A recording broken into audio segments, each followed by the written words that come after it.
మనం ఏమై ఉన్నామో మనకి మనకంటే మన దేవుడికి బాగా తెలుసు. కొరింథీయులకు రాసిన 2వ పత్రికలో 12వ అధ్యాయం 10వ వచనంలో బలహీనతలో నేను సంతోషిస్తున్నాననే మాటను చూస్తున్నాం కదా.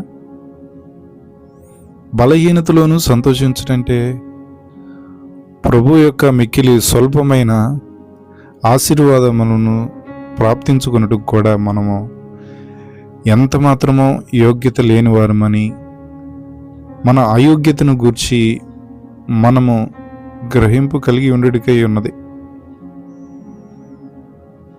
ఎంత అధికముగా ఈ సంతోషం మనలో ఉండునో అంత అధికముగా ప్రభు తన యొక్క మిక్కిలి గొప్ప ఆశీర్వాదములు మనలను యోగ్యులుగా చేసి తీరుతాడు.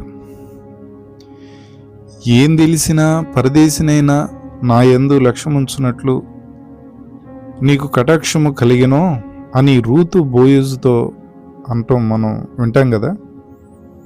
తాను ఎంత మాత్రమో అతని పనికత్తెలతో సమానురాలను కాను అని చెప్పుకొనిన పిదప ఆమె అతని యొక్క భార్యగా మారింది.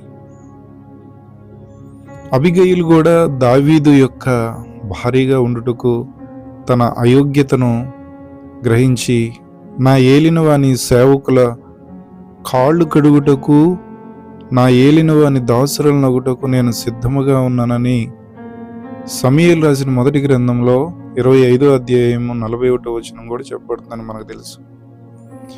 యూదయ ప్రాంతముల నుండి యెరూషలేము నుండి ప్రజలందరూ బాప్తిసం పొందుటకు బాప్తిసమిచ్చు యోహాను వద్దకు వచ్చినప్పుడు అతడు ఏం చెప్పినో చూడాలి మనం.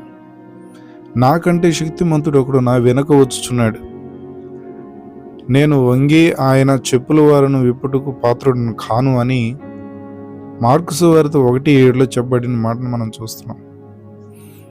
ఇంత గొప్ప తగ్గింపు గల బాప్తిసమిచ్చు యోహాను పాత నిబంధన పరిశుద్ధులందరికీ మహా గొప్పవాడు అని చెప్పుటలో ఆశ్చర్యపడని అవసరం లేదు కదా.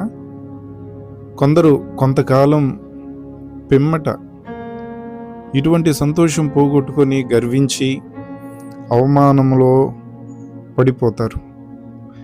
పరలోకమునకు వెళ్ళిన తర్వాత మొట్టమొదటిగా నీవు ఏం చేస్తావు అని ఒకసారి బలిగ్రహమును అడిగినప్పుడు దానికి జవాబుగా, ప్రభా నన్ను ఎందుకు ఏర్పరచుకుంటిరి, అనేక జనులకు ప్రసంగించుటకు ఒక రైతు బిడ్డనైన నన్ను ఎందుకు ఏర్పరచుకున్నావు అని అడుగుదును.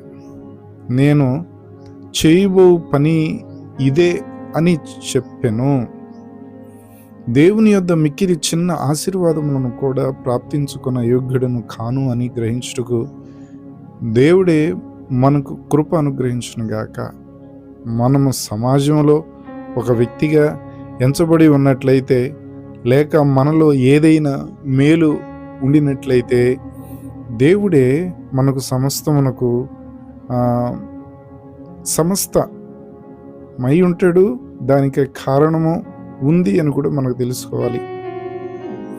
అందుకే భక్తుడు రాబర్ట్ బెన్సన్ అనే అతను ఇలా మాట్లాడతాడు, మనం అత్యంత అల్పులముగా మరియు ప్రాముఖ్యత లేని వారముగా మనలను గురించి మనము భావించుట అనేది ఎప్పుడు ఒక ఆరోగ్యకరమైన అనుభూతి అని చెప్తా ఉంటాడు.